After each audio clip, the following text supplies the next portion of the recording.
Video کو like کر کے آگے شیئر ضرور کر دینا۔ لوگ کہتے ہیں یزید مسلمان تھا، ہم کہتے ہیں مسلمان تھا، لیکن اس کا کردار تو دیکھو۔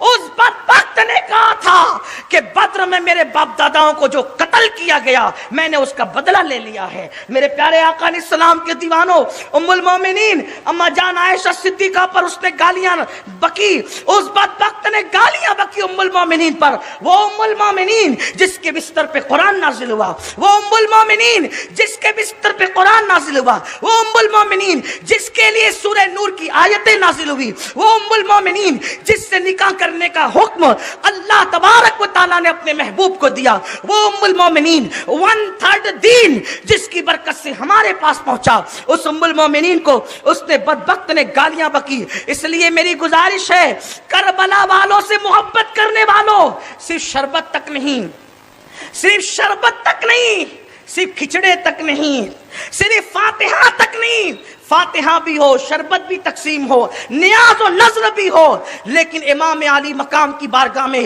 سب سے بڑا خراج یہ ہے کہ جس دین کے لیے حسین نے جان دی ہے اس دین پر عمل کرو۔ آپ کہتے ہیں ہم ملک میں شریعت کا تحفظ دیں گے، کیا تحفظ دیں گے؟ آپ کے گھر میں جب شریعت محفوظ نہیں ہے تو آپ ملک میں شریعت کو کیا تحفظ دو گے؟ پہلے گھر میں شریعت محفوظ کرو۔ شراب کا بائیکاٹ ہو، داڑھی مڈانے کا بائیکاٹ ہو۔ اگر ایک باپ اپنے بیٹے کو کہہ دے کہ اگر تو داڑھی نہیں رکھے گا تو میرے گھر میں مت رہنا، بتاؤ وہ بیٹا کب جرأت کرے گا داڑھی مڈانے کی؟ لیکن باپ خود کٹا کر کے پھینک رہا ہے، وہ بیٹے کو کب کہے گا؟ ایک باپ کے نماز نہیں پڑھے گا تو میرے گھر میں مت رہنا، وہ بیٹا کب جرأت کرے گا نماز چھوڑنے کی؟ لیکن ہم نے دکان کو جو اہمیت دی ہے وہ نماز کو اہمیت نہیں دی، ہم نے اسلام کو وہ اہمیت نہیں دی۔ گھر کی بیٹیاں بے پردہ گھوم رہی ہے، گھر کی خواتین بے پردہ گھوم رہی ہے۔ امام علی مقام کا ایک آخری جملہ سن لو، فیصلہ تمہیں کو کرنا ہے، تمہاری عدالت میں جج تمہیں ہو۔ کل پرسوں سے آج تک میں محبت اہل بیت کے بارے میں تم سے کہہ رہا ہوں کہ نبی اور آل نبی کی محبت عرش کے سائے میں لے جائے گی، جنت میں لے جائے گی، جنت کو میں ایسے جاؤ گے جیسے دلہن جاتی ہے۔ یہ سب سن رہے تھے، اب ذرا ایک جملہ بھی سن لو، خوگرے حمد سے تھوڑا سا گلا بھی سن لے۔ امام حسین کا آخری ایک جملہ خطبے کا، حالانکہ خطبہ بڑا ہے، ان کا خطبہ میں آج لے کر آیا تھا کہ ان کا خطبہ بھی پڑھوں گا، لیکن ایک جملہ ان کا آخری والا پڑھتا ہوں۔ امام حسین کہتے ہیں جو میرے نانا کی سنت پر عمل کرے وہی میرے نانا سے محبت کرتا ہے، اور جو میرے نانا کی سنت پر عمل نہیں کرتا وہ میرے نانا سے محبت بھی نہیں کرتا۔ اب خارج تو امام حسین نے ان لوگوں کو کر دیا جو سنتوں پہ عمل نہیں کرتے، بلکہ ایک حدیث پاک ہے جو سنتوں کے خلاف عمل کرتے ہیں ان کے چہرے قبر میں قبلے کی طرف نہیں رہتے بلکہ ان کے چہرے قبلے سے پھیر دیے جاتے ہیں۔ جس حسین نے بدعت کے خاتمے کے لیے اتنی محنت کی، سب سے زیادہ بدعتیں انہی کے دن میں کی جاتی ہے، انہی کی شہادت کے دن میں کی جاتی ہے بدعتیں۔ لوگوں بدعتوں سے پرہیز کرو۔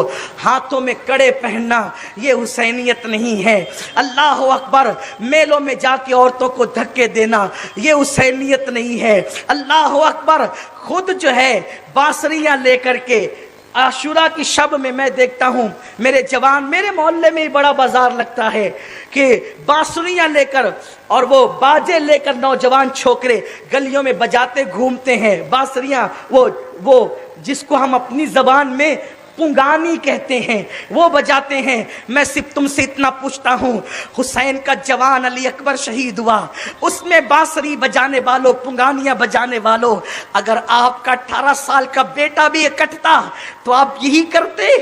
میلے میں اپنی عورتوں کو بے پردہ لے جانے والوں، آپ کے گھر کا 6 مہینے کے معصوم کی گردن پہ تیر چلتا تب بھی آپ یہی کرتے؟ ارے تیری بیٹی پر کوئی ہاتھ اٹھا دے تو تجھے اتنی تکلیف ہوتی ہے؟